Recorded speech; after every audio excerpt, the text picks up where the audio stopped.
السلام عليكم ورحمة الله وبركاته.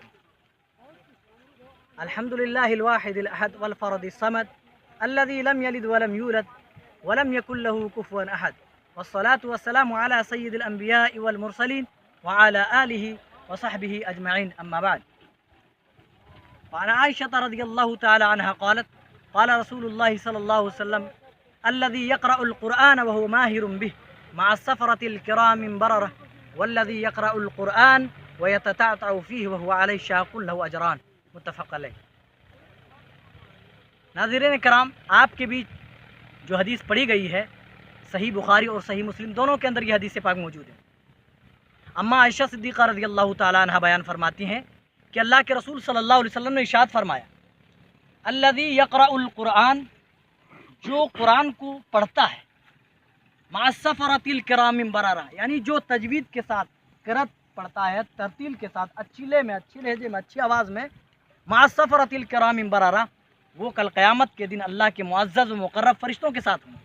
اور دیکھیے یہاں سب سے بڑی بات جو بتائی جا رہی ہے آگے وہ بیان ہے: الذی یقرأ القرآن وہو ماہر بہ مع السفرۃ الکرام بررہ، جو پڑھنے میں ایکسپرٹ ہیں، جو زیادہ جانکار ہیں، جن کو اچھی ترتیل آتی ہے، ان کے بارے میں تو فرما دیا گیا کہ وہ اللہ کے معزز مقرب فرشتوں کے ساتھ ہوں گے۔ لیکن جنہیں پڑھنا تھوڑا کم آتا ہے لیکن پھر بھی وہ پڑھتے ہیں بار بار اٹکنے کے باوجود، یعنی پڑھنے میں جو دشواریاں آتی ہیں، جو ان کو پریشانیاں لاحق ہوتی ہیں، ان تمام پریشانیوں سے وہ لڑتا ہے اور پھر بھی اپنی تلاوت کو جاری رکھتا ہے، اور یہ محبت ہے قرآن کریم کی۔ اسی وجہ سے فرمایا وَيَتَتَعْتَعُ فِي، اس میں اٹکتا ہے، شاق کن، اس کے اوپر گرا گزر رہا ہے، تکلیفیں ہو رہی ہیں، اس تکلیف کو برداشت کرنے کی وجہ سے فرمایا گیا لہو اجران، ان کے لیے دوہرا اجر ہے۔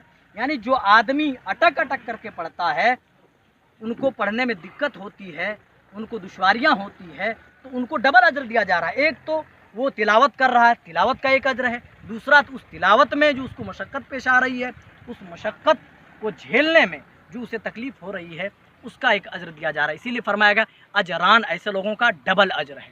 کتنا بڑا مقام ہے۔ اسی لیے اللہ کے رسول صلی اللہ علیہ وسلم نے ارشاد فرمایا دوسری حدیث میں: اقرأ القرآن فإنہ یأتی یوم القیامہ شفیعا لأصحابہ، کہ قرآن کریم کی تلاوت تم بکثرت کرو، کثرت کے ساتھ کرو۔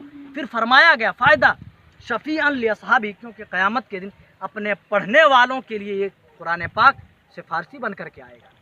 بہت سارے لوگ ہوں گے جن کے بارے میں اللہ تعالیٰ قرآن کریم کی سفارش قبول فرمائے گا اور انہیں جنت میں داخل کرے گا۔